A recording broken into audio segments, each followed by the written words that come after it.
ও ফরিদপুরের মানুষ, ও ভাঙ্গার মানুষ, ও বসা মানুষ, ও দাঁড়ানো মানুষ, ও পুরুষেরা, ও মহিলারা, ও যুবকেরা, ও বৃদ্ধ বাবারা, আলেম ওলামারা, সাধারণ মানুষ যারা মন দিয়ে শুনো, আল্লাহ কয় দুনিয়ার ভিতরে একদল মানুষ আছে, ওয়ালাহুম কুলুবুল লা ইয়াফকাহুনা বিহা, তাদের মন আছে তারা বুঝে না, ওয়ালাহুম আয়ুনুল লা ইউবসিরুনা বিহা, তাদের চোখ আছে তারা দেখে না, ওয়ালাহুম আযানুল লা ইয়াসমাউনা বিহা, তাদের কান আছে তারা শুনে না। আমরা বলি আল্লাহ এটা আবার কেমন মানুষ? মন আছে বুঝে না, চোখ আছে দেখে না, কান আছে শুনে না, এটা আবার কেমন মানুষ? আমি বলি আল্লাহ বলেন, আমি কি বলছি নাকি এটা মানুষ? উলাইকা কাল আনাম, ওরা হলো চতুষ্পদ জানোয়ারের মতো। আমরা বলি আল্লাহ সে কি জানোয়ার? আল্লাহ কয় না, জানোয়ারেরও কিছু বুঝ আছে, বালহুম আদাল, এটা জানোয়ারের চাইতে আরো নিকৃষ্ট, ঠিক কিনা? বাংলাদেশে এমন মানুষ আছে নাকি না?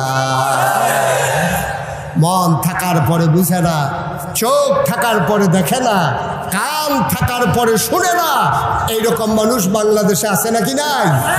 আমার আল্লাহ রাব্বুল আলামিন এই দুনিয়ার ভিতরে মানুষ করে বানানোর পরে আপনাকে আমাকে এমনে এমনে ছেড়ে দেন নাই।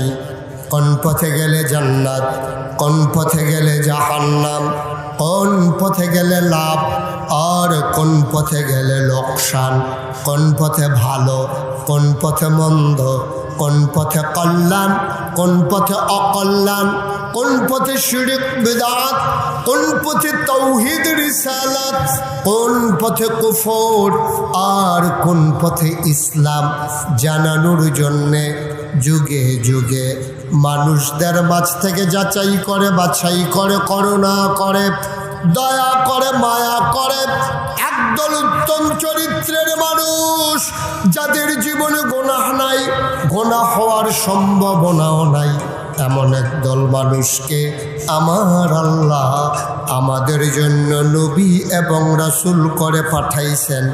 বলেন সুবহানাল্লাহ। যেই জামানায় যেই নবীদেরকে পাঠিয়েছেন সবাইকে একটা স্পেশাল কোয়ালিটি, অনন্য বৈশিষ্ট্য, আল্লাহ শরীয়তের ভাষায় যাকে বলে মুআজিজা আল্লাহ দান করেছেন। বলেন সুবহানাল্লাহ।